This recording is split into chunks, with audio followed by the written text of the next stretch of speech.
Shalom,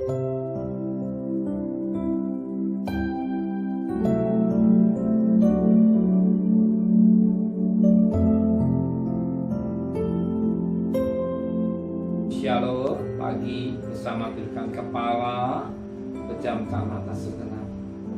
Bapa yang bersemayam kerajaan surga, kami bersyukur pada Engkau, Bapa yang kami rasakan kebahagiaan umat Israel berada di Goshen.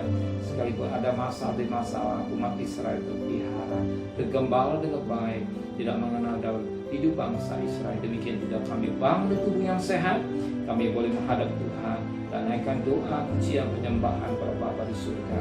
Kami rindu juga untuk mendengarkan renungan firman-Mu, mengurapi hamba-Mu, menyucikan hati dan pikiran kami, sehingga firman-Mu sekali sikat dan menjadi berkat buat kami, dan kami naikkan doa sampai haleluya.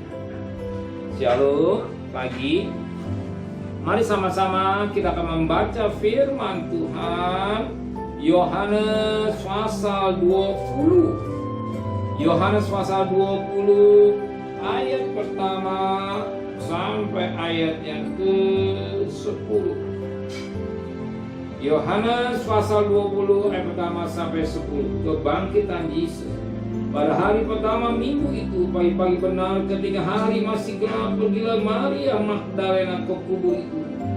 Dan ia melihat Bapa batu telah diambil dari kubur. Ia berlari-lari mendapatkan Simon Petrus dan murid yang lain yang dikasihi Tuhan, dan berkata kepada mereka, Tuhan telah diambil orang dari kubur, dan kami tidak tahu di mana ia diletakkan. Maka berangkatlah Petrus dan murid yang lain itu ke kubur. Keduanya berlari bersama-sama, tetapi murid-murid yang lain itu berlari lebih cepat daripada Petrus, sehingga lebih dahulu sampai di kubur. Ia menjenguk ke dalam dan melihat kain kafan terletak di tanah. Akan tapi ia tidak masuk ke dalam. Maka datanglah Simon Petrus juga menyusul dia dan masuk ke dalam kubur itu. Ia melihat kain kafan terletak di tanah. Jangan kain puluh yang tadi ada di kepala Yesus tidak terletak dekat kain kafan itu, tapi agak di samping di tempat yang lain dan sudah tergulung. Maka masuklah juga murid yang lain yang lebih dahulu sampai di kubur itu, dan ia melihatnya dan percaya. Sebab selama ini mereka belum mengerti isi kitab suci. Ia mengatakan bahwa ia harus bangkit dari antara orang mati. Pulanglah kedua murid itu ke rumah. Lihat, kita lihat di pembacaan firman tentang kebangkitan Yesus. Tapi yang sangat menarik buat kita pagi ini, kita perhatikan ayat yang ke-9. Sebab selama ini mereka belum mengerti kitab suci. Ia mengatakan bahwa ia harus bangkit dari antara orang mati. Betapa penting kita mengerti firman. Ingat ketika sida-sida, ya, jangan nggak ngerti. Setelah Filipus dekatkan dia mengerti tentang Yesus yang dari gelombang Tuhan Yesus. Izinkan Roh Kudus memberikan pencerahan pikiran kita, sehingga kita mengerti isi Alkitab dengan baik. Kita mengerti firman Allah dengan baik, karena Roh Kudus memberikan pengertian untuk kita.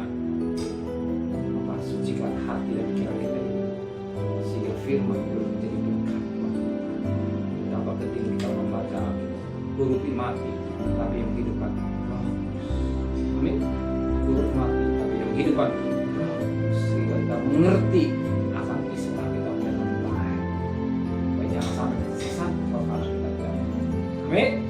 Mari sama-sama kita memperaikan filah hati kami, memberikan besok pagi tubuh yang sehat dengan tidak kurang satu apapun juga. Berkati Pak Presiden, Wakil Presiden, para Menteri, para Gubernur, para Bupati, para Wali Kota, para camat, para lurah, para RW, para RT, para medis, para Polri. Berikan mereka hikmat yang dari surga, dari sewa kepada Tuhan dan kekasih. Terimalah berkat nikmat dari Allah Bapa, cinta kasih sayang dari Tuhan Yesus Kristus, dan berkat Roh Kudus menyertai saudara mulai hari ini sampai Maranatha. Tuhan Yesus datang. Yang cinta Dia katakan amin. Tuhan